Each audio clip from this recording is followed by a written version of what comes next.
bienvenidos, yo soy Shirley y el día de hoy vamos a hablar un poco acerca de la estequiometría o vamos a tratar los conceptos fundamentales para entrar en este tema, como lo son el concepto del mol y masa molecular. En química, el rendimiento de la industria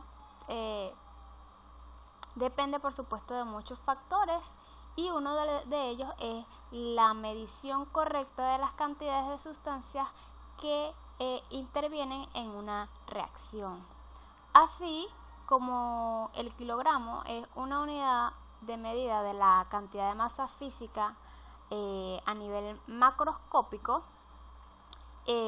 a nivel microscópico necesitamos una unidad para expresar esa cantidad de sustancia. Esa unidad es el mol.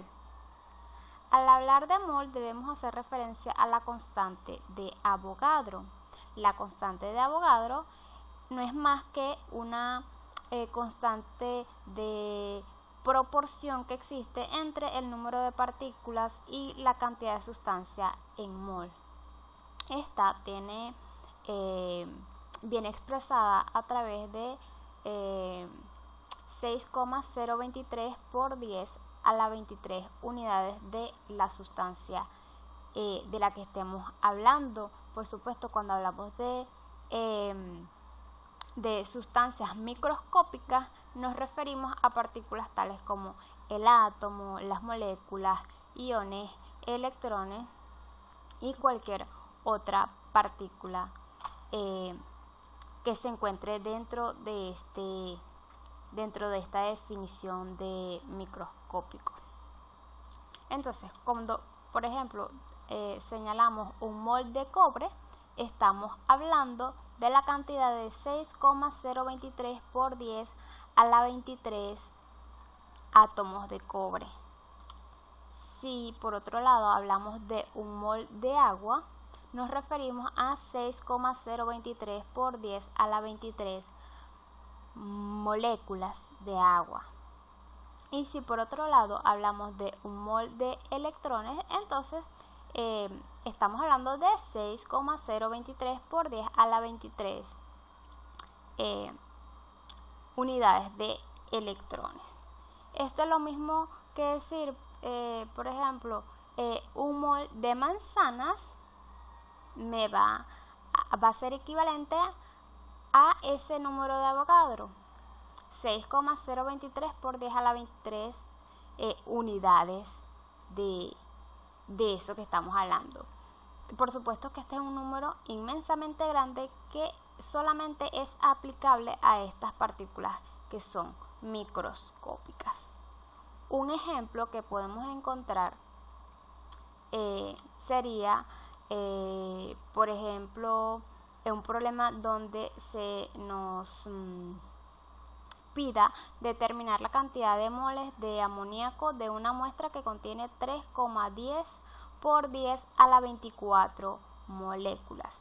Para resolver esto, para llegar a esa cantidad de moles, lo que tenemos que hacer es analizar el concepto de la constante de Avogadro, que me dice que L, que es constante de Avogadro, va a ser igual a N mayúscula, que es la cantidad de partículas, el número de partículas, entre N minúscula, que me representa la cantidad de sustancia en mol. Entonces, si en ese problema a mí me piden calcular la cantidad de moles, lo que debo hacer es que en esta formulita yo voy a despejar N, es decir, voy a despejar los moles. Entonces me quedaría que moles va a ser igual al número de partículas entre la constante de Avogadro o el número de Avogadro.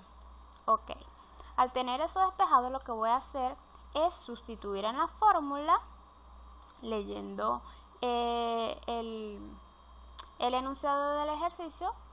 Obtengo que el número de partículas es este numerito que tengo acá, 3,10 por 10 a la 24 moléculas, y lo voy a dividir por la constante de Avogadro, 6,02 por 10 a la 23 mol.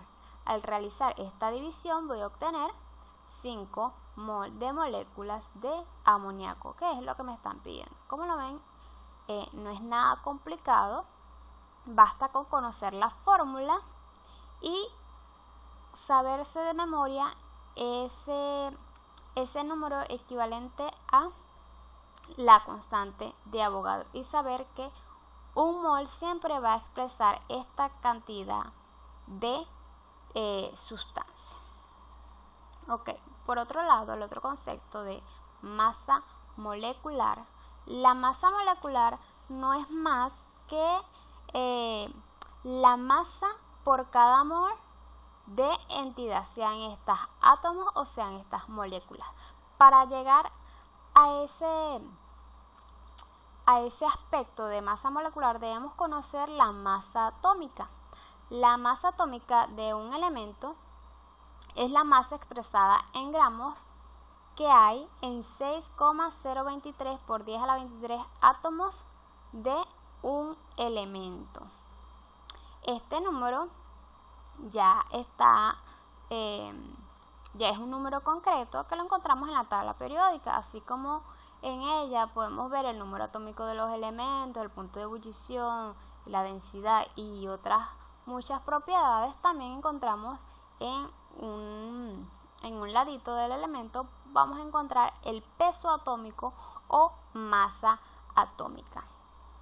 Ok, ese es el número que vamos a necesitar para calcular la masa molecular. Ok, ¿cómo vamos a utilizar ese número? Pues fácil, vamos a verlo en unos ejemplos. Así, por ejemplo, si tenemos aquí vemos una molécula de ácido sulfúrico, lo primero que tengo que hacer es detallar cuántos átomos hay de cada elemento que me conforma esta molécula. Entonces yo voy a decir que de hidrógeno tengo 2 átomos, de azufre tengo 1 átomo y de oxígeno tengo 4 átomos. Ahora voy a multiplicar esa cantidad de átomos por su masa atómica.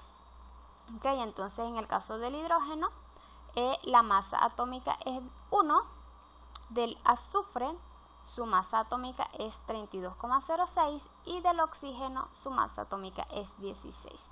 Al realizar esa operación de multiplicación voy a obtener aquí un producto y eso yo lo voy a sumar. Al sumarlo obtengo que la masa molecular del ácido sulfúrico es 98,06 gramos sobre mol. Recordemos que la masa molecular va a representar los gramos, es decir, la masa en gramos que existe en un mol de esa sustancia, es decir, un mol de ácido sulfúrico tiene una masa de 98,06 gramos. Veamos otro ejemplo. Tenemos aquí la molécula del agua. Para yo saber cuál es la masa molecular del agua, hago lo mismo. Vamos a identificar cómo está constituida esta molécula. Tengo 2 átomos de hidrógeno, 1 de oxígeno. Voy a multiplicar la cantidad de átomos por su masa atómica. Del hidrógeno tiene masa atómica 1, del oxígeno tiene masa atómica 16. Voy a realizar ese producto y voy a luego sumar. Al sumarlo entonces tengo que mi masa molecular del agua es 18 gramos sobre mol. Un mol de agua tiene una masa de 18 gramos. Muy bien, espero que les haya servido. Si tienen dudas, si quieren que profundice más en algún otro tema, aspecto de este mismo, pueden dejar sus comentarios y no olviden suscribirse. Chao.